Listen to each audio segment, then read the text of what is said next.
Psychofonetika je metóda efektívneho sebauvedomenia, sebaliečenia, sebarozvoja. Je to terapia, je to poradenstvo v oblasti osobnostného rozvoja, holistický coaching, je to poradenstvo v oblasti vzťahov, v oblasti rodičovstva, v oblasti práce, v čomkoľvek, v akejkoľvek oblasti, ktorú si viete predstaviť.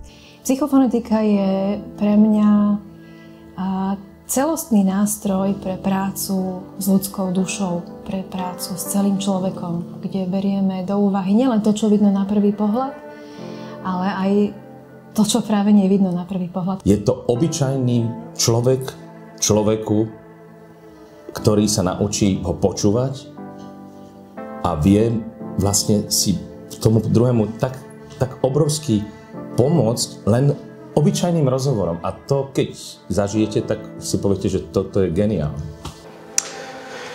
Okay, psychophonetics is a short name for the full name, which is psycho, body awareness, gesture and movement, visualization, and the sounds of human speech. Because we couldn't put it all in one name, we took it from psycho to phonetics because we work with the sounds of human speech is a powerful tool for self-awareness, transformation and healing. Rozhodol som sa študovať na škole empatie preto, lebo som mal pocit, že trošku stagnujem v takej sfére niečoho, čomu som až tak nerozumel. Psychoterapeutický, psychofonetický proces, vôbec som netušila, čo to je.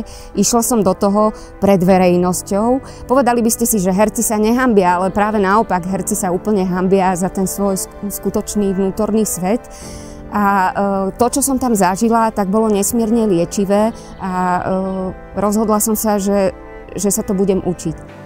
Škola empatie je už podľa toho názvu pre mňa príťažlivá, pretože keď človek uvažuje o tom, ako je možné byť s niekým blízko, tak empatia skutočne hovorí o tom byť s niekým tam, kde sa on nachádza. No, rozhodla som sa tým, že vlastne zapojil ma do toho môj kamarát jeden, ktorý tu je tiež ako študent.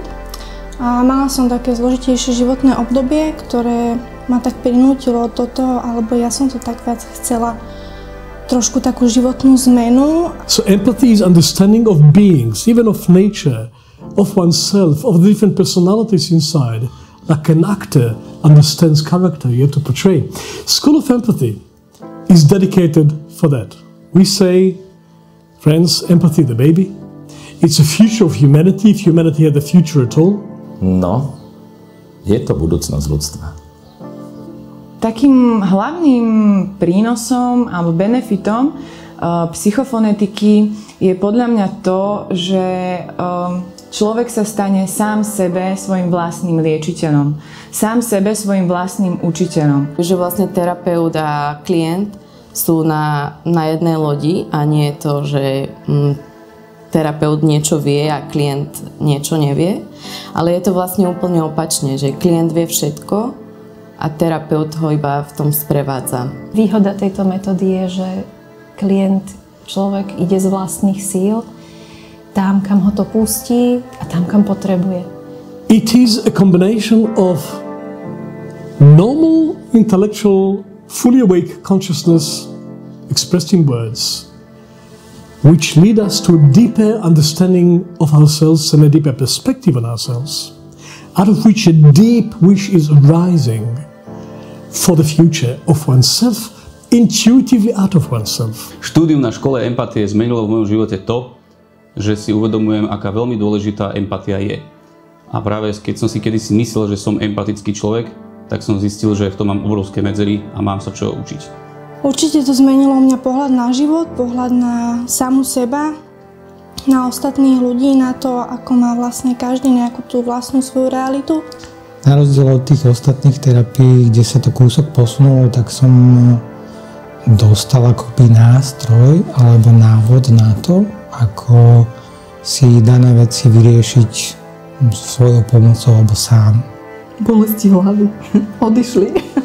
Ja som tam prišla konkrétne aj s fyzickým problémom, čiže ono to nie je len psychika, je to aj emočného, aj vlastne fyzického charakteru. Povedala by som, že ak psychofonetika má nejakú nevýhodu, tak jediné, čo by sa dalo vnímať ako nevýhoda, povedzme, z pohľadu niekoho, by mohlo byť, že človek musí naozaj pracovať sám. Nikto iný za ňoho tú prácu neurobí a je len na ňom, do akej miery je schopný čeliť svojim strachom, do akej miery je schopný pozrieť sa pravde do očí.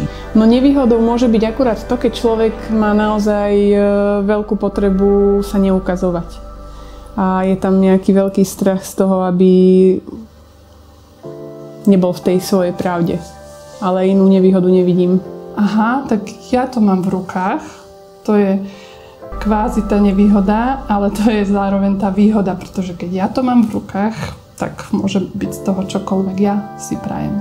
We don't have external teachers, we don't have external healers, we don't have external leaders in our work.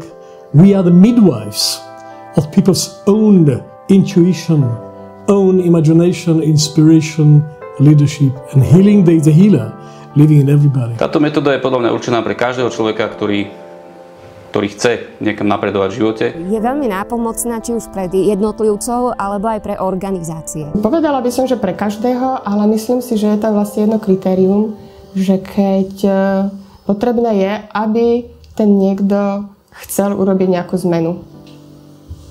Teraz som, že to je pre všetkých, to je pre celé ľudstvo, ja hovorím, že to je budúcnosť. Psychofonetika je z môjho pohľadu pre všetkých, ktorí chcú so svojím životom niečo urobiť. A kto je podľa mňa nevhoda taká? No to je najťažšia otázka. Kto to kurník je? Jehuda je taký správny chlapík a svetobežník. Cestovaný, sčítaný, veľmi cieľavedomý a zároveň veľmi ľudský. Pracuje 24/7 na tom, aby sme my ako spoločnosť sa presunuli z mysle sem do srdca a aby sme sa stali tou najlepšou možnou verziou samých seba. Psychofonetika je veľmi praktická. Viac ako o nej hovoriť je prospešnejšie ju zažiť. Študovať ju môžete v škole empatie, ja som teraz v 1. ročníku a je možnosť zúčastniť sa rôznych online prednášok, online seminárov, online workshopov, čo odporúčam, kde sa s touto metódou môžete zoznámiť bližšie a môžete si ju aj sami na sebe vyskúšať ako dobrovoľníci, prípadne môžete vidieť ten psychofonetický proces v akcii. Lepšie je raz zažiť ako 100-krát počuť.